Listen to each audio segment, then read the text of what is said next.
अस्सलाम वालेकुम दोस्तों, कुरान के लफ्ज़ी तर्जुमे के आज के एपिसोड में हम सूरह अन-नूर की शुरुआत करने जा रहे हैं। ये कुरान की 24वीं सूरह है।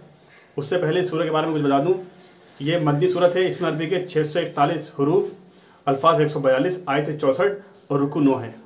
तो मैं अब इस सूरह की शुरुआत करता हूँ। औज़ु बिल्लाहि मिनश शैतानिर रजीम, बिस्मिल्लाहिर रहमानिर रहीम। अल्लाह के नाम से जो बहुत मेहरबान रहम करने वाला है। ये एक सूरत है जो हमने नाजिल की और इसके अहकाम को फ़र्ज़ किया और हमने इसमें वाज़ेह आयतें नाजिल की ताकि तुम याद रखो, ध्यान दो। बदकार औरत और बदकार मर्द दोनों में से हर एक को 100 कोड़े मारो और उन पर ना खाओ तरस अल्लाह का हुक्म चलाने में, अगर तुम अल्लाह पर और यौम आखिरत पर ईमान रखते हो। और चाहिए कि उनकी सज़ा के वक्त मौजूद हो मुसलमानों की एक जमात। बदकार मर्द बदकार औरत या मुशरिका के सिवा निकाह नहीं करता और बदकार औरत भी बदकार या शिर्क करने वाले मर्द के सिवा किसी से निकाह नहीं करती, और ये ऐसा निकाह मोमिनों पर हराम किया गया है। और जो लोग तोहमत लगाएं पाक दामन औरत पर, फिर वे उस पर 4 गवाह ना लाएं तो उन्हें 80 कोड़े मारो और तुम कबूल ना करो कभी उनकी गवाही। यही नाफरमान लोग हैं।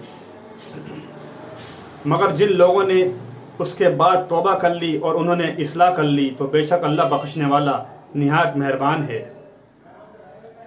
और जो लोग अपनी बीवियों पर तोहमत लगाएं और ख़ुद उनके सिवा उनके गवाह ना हों तो उनमें से हर एक की गवाही यह है कि अल्लाह की कसम के साथ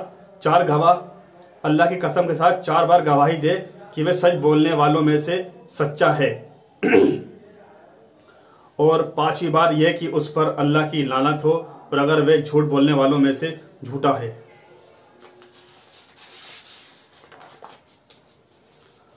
और उस औरत से टल जाएगी सज़ा अगर वे 4 बार अल्लाह की कसम के साथ गवाही दे कि वे मर्द अलबत्ता झूठों में से झूठा है। और 5वीं बार यह कि उस औरत मुझ पर अल्लाह का गज़ब हो अगर वे सच्चों में से सच्चा है। और अगर तुम पर ना होता अल्लाह का फजल और उसकी रहमत तो मुश्किल हल ना होती। और ये कि अल्लाह तौबा कबूल करने वाला हिकमत वाला है। हुकमत वाला लिखा है इसमें, हकमत वाला है। बेशक जो लोग बड़ा बहुतान लगाएं तुम ही में से एक जमात है, तुम उसे अपने लिए बुरा गुमान ना करो बल्कि वे तुम्हारे लिए बेहतर है। उनमें से हर आदमी के लिए जितना उसने किया उतना गुनाह है, और जिसने उसका बड़ा तूफान उठाया उसके लिए बड़ा आज़ाब है। जब तुमने बहुतान सुना तो क्यों ना गुमान किया मोमिन मर्दों और मोमिन औरतों ने अपने बारे में गुमान नेक, और उन्होंने क्यों ना कहा ये सरी बहुतान है। वे क्यों ना लाए उस पर 4 गवाह, बस जब वे गवाह ना लाएं तो अल्लाह के नज़दीक वही झूठे हैं। और अगर तुम पर दुनिया और आखिरत में अल्लाह का फजल और उसकी रहमत ना होती तो जिस शुगल में तुम पड़े थे तुम पर ज़रूर पड़ता बड़ा आज़ाब।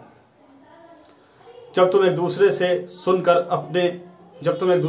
उसे अपनी ज़बान पर लाते थे और तुम अपने मुंह से कहते थे जिसका तुम्हें कोई इल्म ना था, और तुम उसे हल्की बात गुमान करते थे, हालांकि वे अल्लाह के नज़दीक बहुत बड़ी बात थी।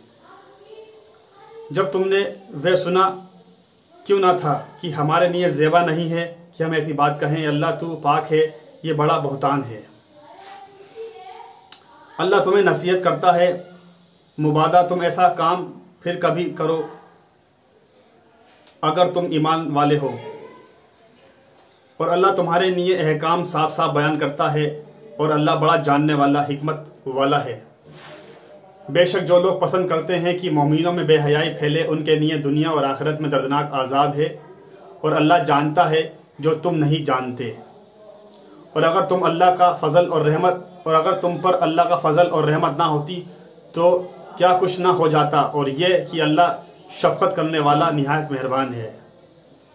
ए मोमिनो, तुम शैतान के कदमों की पैरवी ना करो, और जो शैतान के कदमों की पैरवी करता है तो वह शैतान हुक्म देता है बेहयाई का और बुरी बात का। और अगर तुम पर अल्लाह का फजल और उसकी रहमत ना होती तो तुम में से कोई आदमी कभी भी नापाक होता और लेकिन अल्लाह जिसे चाहता है पाक करता है और अल्लाह सुनने वाला जानने वाला है। और कसम ना खाएं तुम में से फजीलत वाले और माल में वसत वाले कि वे कराबतदारों को, मिस्कीनों को और अल्लाह की राह में हिजरत करने वालों को ना देंगे, और चाहिए कि वे माफ़ कर दें और दरगुजर करें। क्या तुम नहीं चाहते कि अल्लाह तुम्हें बख्श दे, और अल्लाह बख्शने वाला निहायत मेहरबान है। बेशक जो लोग पाक दामन अनजान मोमीन और औरतों पर तोहमत लगाते हैं उन पर दुनिया और आखिरत में लानत है और उनके लिए बड़ा अजाब है। जिस दिन उनकी ज़बानें और उनके हाथ और उनके पाँव उनके खिलाफ गवाही देंगे उसकी जो वे करते थे, उस दिन अल्लाह उन्हें उनका बदला ठीक ठीक पूरा देगा और वे जान लेंगे कि अल्लाह ही बरहक है, हक को जाहिर करने वाला। गंदी औरतें गंदे मर्दों के लिए और गंदे मर्द गंदी औरतों के लिए हैं, और पाक औरतें पाक मर्द के लिए और पाक मर्द पाक औरतों के लिए हैं। ये लोग उससे बरी हैं जो वे कहते हैं, उनके लिए मग़फ़िरत और इज़्ज़त की रोज़ी है।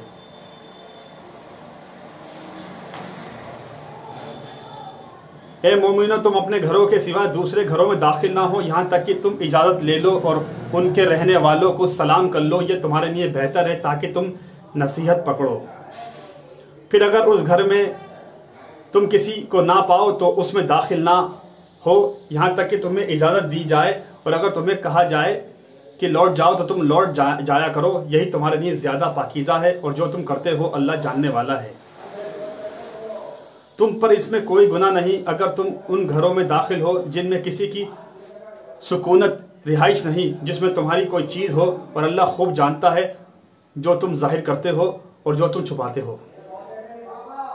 आप सल्लल्लाहु अलैहि वसल्लम फरमा दे मोमिन मर्दों को कि वे अपनी निगाहें नीचे रखें और अपनी शर्मगाहों की हिफाजत करें, यह उनके लिए ज़्यादा सुथरा है। बेशक अल्लाह उससे बाखबर है जो वे करते हैं। और आप सल्लल्लाहु अलैहि वसल्लम फरमा दें मोमिन औरतों को कि वे नीची रखें अपनी निगाहें और अपनी शर्मगाहों की हिफाजत करें, और अपनी जीनत के मुकामात को जाहिर ना करें मगर जो उसमें से जाहिर हुआ, जिसका जाहिर होना ना गुज़िर है। वे अपनी ओढ़नियाँ अपने गिरबान पर डाले रहें और अपनी जीनत के मुकाम जाहिर ना करें सिवाय अपने खाविंदों पर या अपने बाप या अपने ससुर या अपने बेटे या अपने शौहर के बेटे या अपने भाइयों या अपने भतीजों पर, अपने भांजों या अपनी मुसलमान औरतों या अपनी कनीज़ों या खिदमतदार मर्द जो औरत के गर्ज ना रखने वाले हों, या वे लड़के जो अभी वाकिफ़ नहीं औरत के पर्द मलामत से, और वे अपने पाँव ज़मीन पर ना मारें कि वे जो अपनी जीनत छुपाए हुए हैं पहचान ली जाए। अल्लाह के आगे तौबा करो तुम सब ए ईमान वालो, ताकि तुम दो जहान की कामयाबी पाओ। तुम निकाह करो अपनी बेवा औरतों का और अपने नेक गुलामों का और अपनी कनीज़ों का, अगर वे तंग दस्त हो तो अल्लाह उन्हें गनी कर देगा अपने फजल से, और अल्लाह वसत वाला इल्म वाला है। साथियों, आज हमने सूरह अन्नूर जो कुरान की 24वीं सूरह है उसकी आयत नंबर 1 से लेकर आयत नंबर 32 तक का, यानी 32 तक का, 1 से लेकर 32 तक का लफ्ज़ी तर्जुमा बयान किया। इंशाअल्लाह अगले एपिसोड में इसके आगे का लफ्ज़ी तर्जुमा बयान करेंगे। तब तक आप इन कुरान के लफ्ज़ी तर्जुमा को शेयर करते आइए, आवाम में फैलाते आइए, हर इंसान तक पहुँचाते जाइए। जितना हो सके ज़्यादा से ज़्यादा लोगों तक शेयर कीजिए, अल्लाह की बात को आम कीजिए। मेरे वीडियो को लाइक कीजिए, शेयर कीजिए, उस पर कमेंट कीजिए, और अल्लाह ताला कहने सुनने से ज़्यादा अमल की तौफीक अता फरमाए, और हमारे कबीरा सगीरा गुनाहों को माफ़ फरमाए, और अपनी रहमत, अपनी बरकत, अपनी शफ़क़त, अपना करम मेरे पर और आपके ऊपर नाजिल करे। इसके साथ आपसे जा चाहता हूँ। इंशाअल्लाह अगले एपिसोड में इसके आगे के लफ्ज़ी तर्जुमे के साथ आपसे मुलाकात करेंगे। तब तक के लिए अस्सलामु अलैकुम व रहमतुल्लाहि व बरकातुहू।